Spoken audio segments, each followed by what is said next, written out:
बीडमध्ये महाशांतता रॅली, त्या रॅलीच्या निमित्ताने या ठिकाणी काही मराठा बांधव आहेत, त्यांच्याकडनं आपण प्रतिक्रिया जाणून घेऊ की त्यांना आरक्षणाची काय गरज आहे आणि त्यांच्या गावामध्ये कुणबी नोंदी मिळालेल्या आहेत का, ते कुठून आलेत ते त्यांच्याकडनं आपण विचारून घेऊ.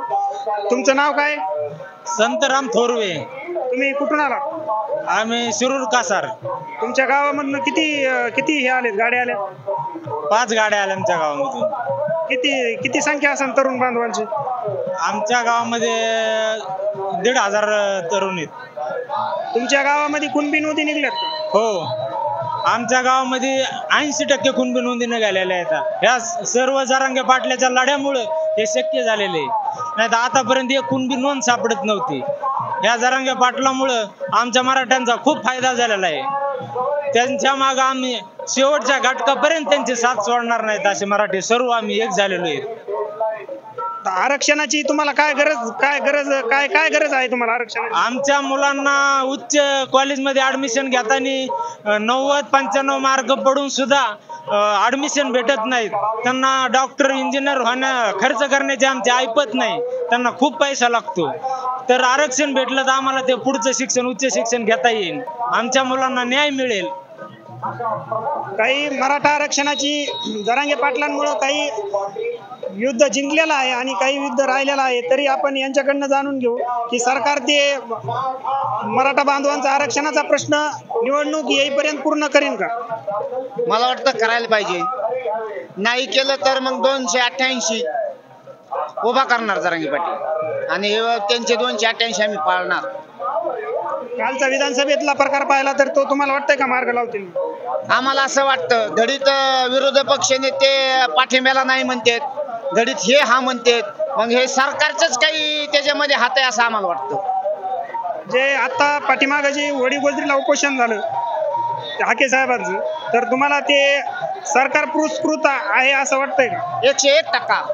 कारण आरक्षण करण्याचा सगळ्याला अधिकार आहे, पण ते कुठं करायला पाहिजे? जिथं आमच्या जरांगे पाटलांचं उपोषण चालू आहे त्याच्या सामनेच उपोषण करणं म्हणजे एक आम्हाला चूक वाटते.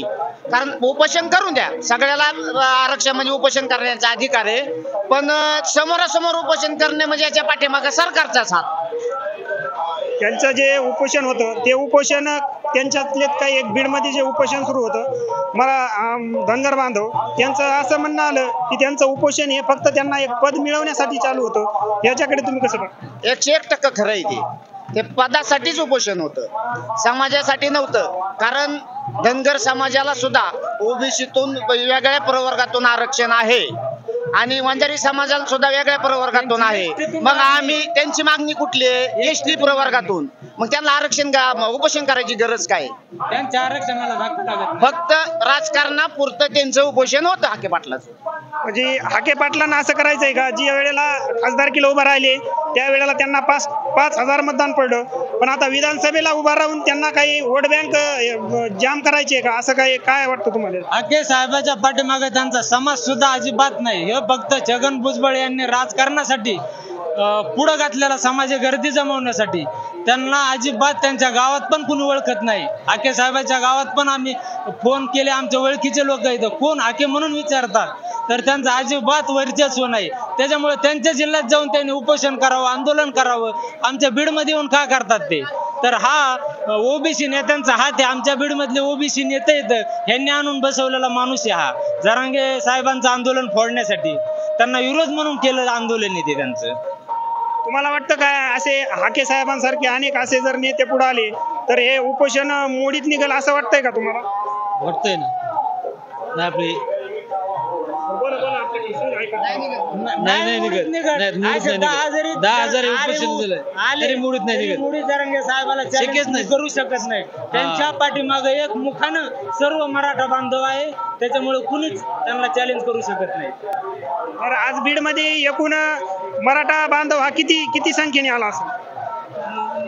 2-2.5 लाख तरी असेल, त्याच्यापेक्षा जास्त असेल. खूप मराठा समाज आलेला आहे बीडमध्ये. त्यांचा हा बालेकिल्ला आहे बीड जिल्हा, म्हणजे कुलप लावून लोक आलेले आहेत सर्व. तरी तुम्हाला जर जरांगे पाटलांनी जर उमेदवार दिले विधानसभेला सरकारनं काही दगा केला आणि जरांगे पाटलांनी जर उमेदवार दिले तर सर्व मराठा बांधव हा 100% पाटलांच्या पाठीमागे उभा राहील. 100% राहणार. सो खर्चाने प्रचार करणार, सो खर्चाने सर्व काही आम्ही घरच्या भाजी भाकरी आता जसं सभेला येतो याच पद्धतीने आम्ही त्यांच्या इलेक्शन मध्ये काम करू. मग मराठा समाज आणि ओबीसी समाजामध्ये कोण दरी निर्माण करते असं तुम्हाला वाटतं? छगन भुजबळ दरी निर्माण करते. छगन भुजबळ या मराठा बांधवांच्या, बीड जिल्ह्यातल्या मराठा बांधवांच्या ह्या अशा सुंदर अशा बोलक्या अशा प्रतिक्रिया आहेत. तरी महाराष्ट्र सुपरफास्ट न्यूजला लाईक करा, शेअर करा आणि शेअर करा.